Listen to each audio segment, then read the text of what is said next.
नमस्कार दोस्तों, आपका स्वागत है हमारे इस चैनल में एडवोकेट कृष्ण कुमार त्रिपाठी। दोस्तों, आज मैं सेक्शन 406 के बारे में कुछ बात करूंगा। इसके बारे में कुछ लोगों ने सवाल पूछे हैं। हालांकि दोस्तों, हमने हर तरह के टॉपिक को लेकर, जो मैट्रिमोनियल डिस्प्यूट्स के टॉपिक होते हैं उनको लेकर वीडियो बनाए हुए हैं। वो वीडियो आप जो है हमारे पुराने वीडियोज़ में जाके देख सकते हैं। उसमें आपके लगभग सभी सवालों का उत्तर देने की हमने कोशिश की है।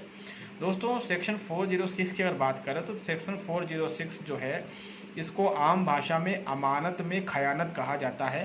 धारा 406 का अर्थ ये है कि किसी की अचल संपत्ति को आपने अपने पास, किसी की चल संपत्ति को आपने अपने पास रख के रखा है और आप उसको वापस नहीं कर रहे हैं। किसी का पैसा हो गया, किसी के गहने हो गया, या कोई अन्य कीमती चीज़ हो गई। अब इसमें क्या है दोस्तों कि ये धारा, अगर मैट्रिमोनियल केसेस की बात की जाए तो जो स्त्री धन नामक एक शब्द है उस पर इस्तेमाल बहुत होती है। महिलाएं इस धारा को लगा देती हैं, ठीक है, और फिर आप थोड़े बहुत परेशान होते फिरते हैं। इसके बारे में आपके वकील कितना जानते हैं कितना नहीं जानते, लेकिन मैं एक बात आपको बता दूं कि धारा 406 का मुकदमा बन ही नहीं सकता। और अगर आप पे धारा लगती है तो आप जो है बाद में इस धारा को हटवा सकते हैं। इसी के बारे में मैं आपसे चर्चा करने वाला हूं। दोस्तों, मेरी बात ध्यान से सुनिएगा।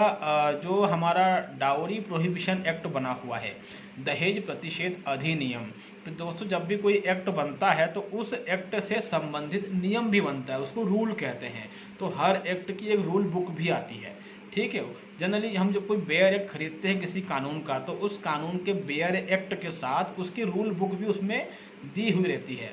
तो डाउरी प्रोहिबिशन एक्ट का जो रूल नंबर 2 है, उसमें एक बात साफ लिखी हुई है कि जब लड़का और लड़की की शादी होगी तो शादी में लड़के को और लड़की को जो जो उपहार मिलेगा, दोनों अपने को मिले हुए उपहार की एक लिस्ट बनाएंगे और दोनों एक दूसरे की लिस्ट में साइन करेंगे, ठीक है दोस्तों। इस नियम को दोस्तों कोई फॉलो नहीं करता है। उदाहरण के लिए किसी लड़के लड़की की शादी हुई, मान लीजिए लड़की को बहुत सारे गिफ्ट मिले हैं, वो जो भी गिफ्ट उसको मिलेंगे वो सब स्त्री धन में काउंट होंगे। उसके अलावा जो उसके पिता ने दहेज में दिया है, कुछ भी सामान दिया है, वो सब भी स्त्री धन में ही काउंट होता है दोस्तों। उसके अलावा जो सामान आप लोगों ने दिया है, जनरली जो हस्बैंड की फैमिली होती है वो लड़की को कुछ गहने वगैरह देती है। अगर फैमिली रिच है तो ज़्यादा ही गहने वगैरह दे देती है, चलो बहू आएगी घर पे, घर संभालेगी, सेवा करेगी। हालांकि ऐसा होता नहीं है, सपने टूट जाते हैं। तो क्या है कि लड़की की माँ हो गई और अन्य रिश्तेदार हो गए, वो लड़की को कुछ ना कुछ देते हैं, ठीक है। और इस तरीके से क्या होता है कि लड़की के पास बहुत कुछ आ जाता है, तो इसकी लिस्ट बनेगी और ये शादी के समय ही लड़की को बनानी पड़ेगी। इसी तरीके से लड़के को भी कुछ गिफ्ट मिलता है, तो लड़के को भी ऐसी गिफ्ट की एक लिस्ट बनानी पड़ेगी। ये लिस्ट कोरे कागज़ पे ही बनाना है आप लोगों को, ठीक है। और लड़का जो है वो लड़की की लिस्ट में साइन करेगा और लड़की लड़के की लिस्ट में साइन करेगी। अगर ऐसी लिस्ट लड़की के पास है तो ही धारा 406 का मुकदमा दोस्तों बनेगा, वरना नहीं बनेगा। ये बात ध्यान रखें। ऐसा कोई मन से लिस्ट बना के पुलिस को दे देना कि ये मेरा स्त्री धन है, मेरा सामान है, मेरे पति ने रख के रखा हुआ है, मुझे वापस नहीं कर रहा है, और फिर पुलिस जो है आपको कहती है कि जाओ लेके आओ और आप भागे भागे लेने चले जाते हो, ऐसा कोई कानूनी प्रोविज़न नहीं है। पुलिस किसी भी तरह से धारा 406 के तहत आपसे महिला का कोई सामान वापस नहीं मंगवा सकती है। अगर पुलिस ऐसा कुछ कर रही है तो वो इलीगल है, गैरकानूनी है। आपको वहीं पे मना कर देना है और साफ बोल देना है कि नहीं, मैं नहीं जाऊंगा, इसको कोई राइट नहीं है, आपको भी राइट नहीं है। इसको जो भी लेना है कोर्ट से ले, कोर्ट में जाए, वहाँ प्रूव करे और ले। मैं इसको कुछ भी नहीं दूंगा, मेरे घर में जो सामान है वो मेरा सामान है, ठीक है। तो दोस्तों धारा 406 की सच्चाई ये है, ठीक है। और 498A जब लगता है तो धारा 406 भी महिलाएं लगा देती हैं, ठीक। और फिर कई बार जिनको लॉ नहीं पता होता वो डर जाते हैं, घबरा जाते हैं, और थाने में ही कई बार क्या होता है कि पुलिस वाला या महिला थाने में जो पुलिस वालियाँ होती हैं वो कहती है कि जाओ इसका स्टेशन लेके आओ, और वो बढ़ा चढ़ा कर लिख देती है। तो कई बार तो ऐसा होता है कि जो उसका सामान नहीं है आप उसको वो भी थाने में टिका देते हैं, और थाने में टिकाने के बाद भी धारा 406 नहीं हटती, वो लगाई ही जाती है। और बाद में आप कोर्ट में कहते हैं कि हमने पुलिस थाने में इसका सामान दे दिया था, तो कोर्ट उस बात को नहीं मानती, क्योंकि आपके पास कोई एविडेंस नहीं रहता है और पुलिस भी बाद में मुकर जाती। पुलिस का कहना है कि नहीं सर, ऐसा तो कुछ भी नहीं हुआ था। इस तरीके से दोस्तों आपको फंसाया जाता है। तो इस बात को ध्यान रखें कि धारा 406 जो है अगर वो लगी है तो उसको आप उसमें भयभीत ना हो। जो कुछ भी लड़की लिख के दे रही है लिस्ट बना के कि ये मैं लेके आई थी, उसको ही साबित करना है। सेकेंड थिंग, जो मैंने प्रोविज़न बताया, उस प्रोविज़न के तहत आप जो है उसकी जो उसने 406 लगाई है उसको खारिज करवा सकते हैं। ठीक है, तो इन मामलों में दोस्तों ज़्यादा घबराने की आवश्यकता आपको नहीं है।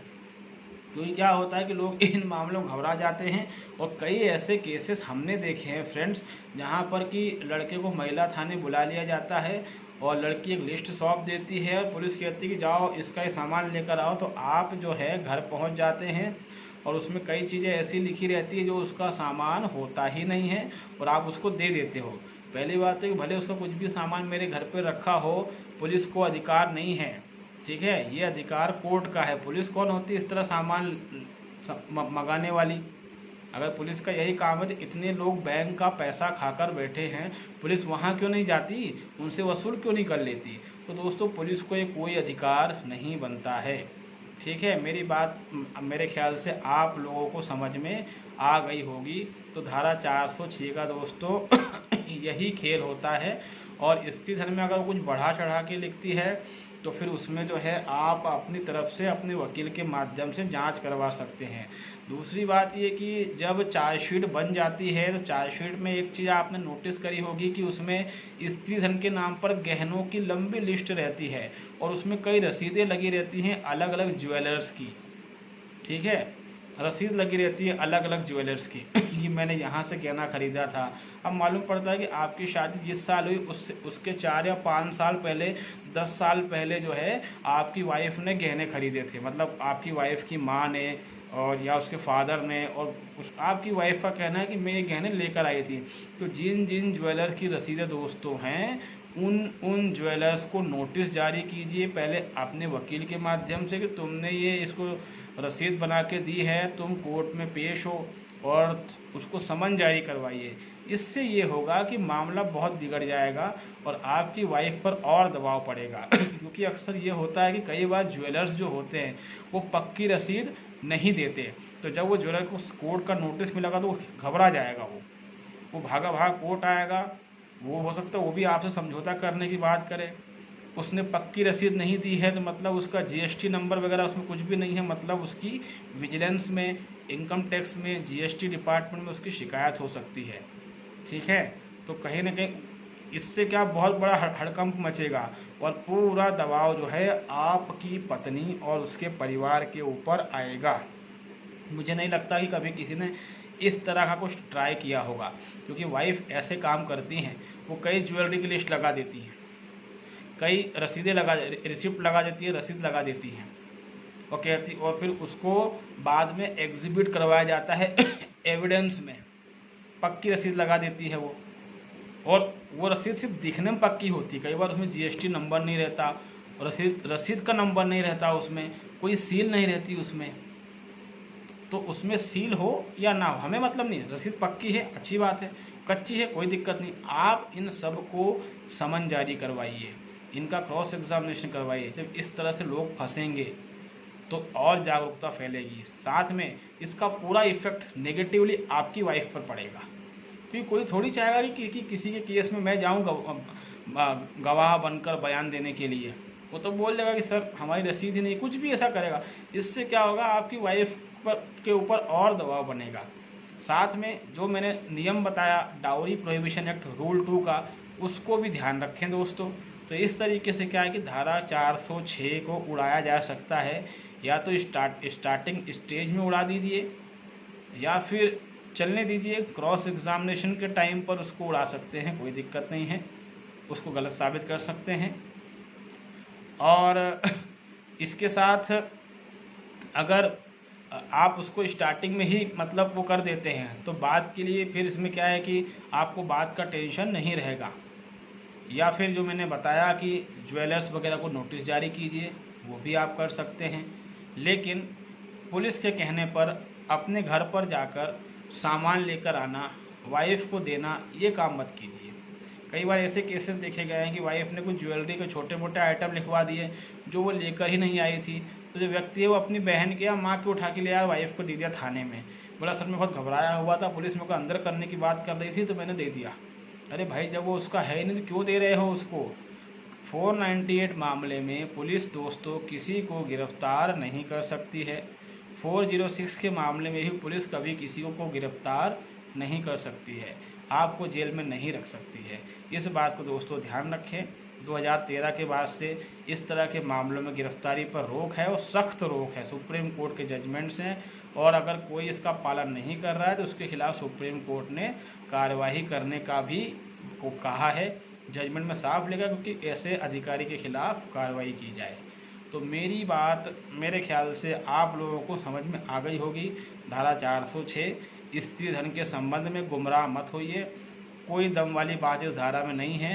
बिना किसी लॉ एंड ऑर्डर के, बिना किसी कानून के पालन के इस धारा को पुलिस लगा देती है। पुलिस की इन्वेस्टिगेशन में दम नहीं रहता। अगर ये धारा लगी है तो इसको बड़ी आसानी से आप हटवा सकते हैं। आपको पुलिस से घबराने की ज़रूरत नहीं है। स्त्री धन घर से ले जाकर पुलिस को सौंपने की भी दोस्तों आवश्यकता नहीं है। चाहे वाइफ किसी भी चीज़ का कुछ भी रसीद दिखा दे, अगर वो air condition, TV, fridge, cooler का भी दिखाती है तो जहाँ से रसीद कटी है दोस्तों उनको भी आप नोटिस जारी कीजिए। बाद में कोर्ट से उनको भी समन जारी करवाइए। फिर देखिए कैसे हाहाकार मचता है। ठीक है, क्योंकि जब आपकी पत्नी के मोहल्ले के टीवी वाले, फ्रिज वाले, ज्वेलरी वाले इस तरह से फंसेंगे तो आपकी पत्नी से ही दुश्मनी निकालेंगे। ठीक है दोस्तों, उम्मीद है मेरी बातें आपको समझ में आई होंगी। और अगर आप नए हैं हमारे चैनल में तो लाइक करें, इसको सब्सक्राइब करें, इसको शेयर करें दोस्तों। तब तक के लिए दोस्तों बहुत बहुत धन्यवाद।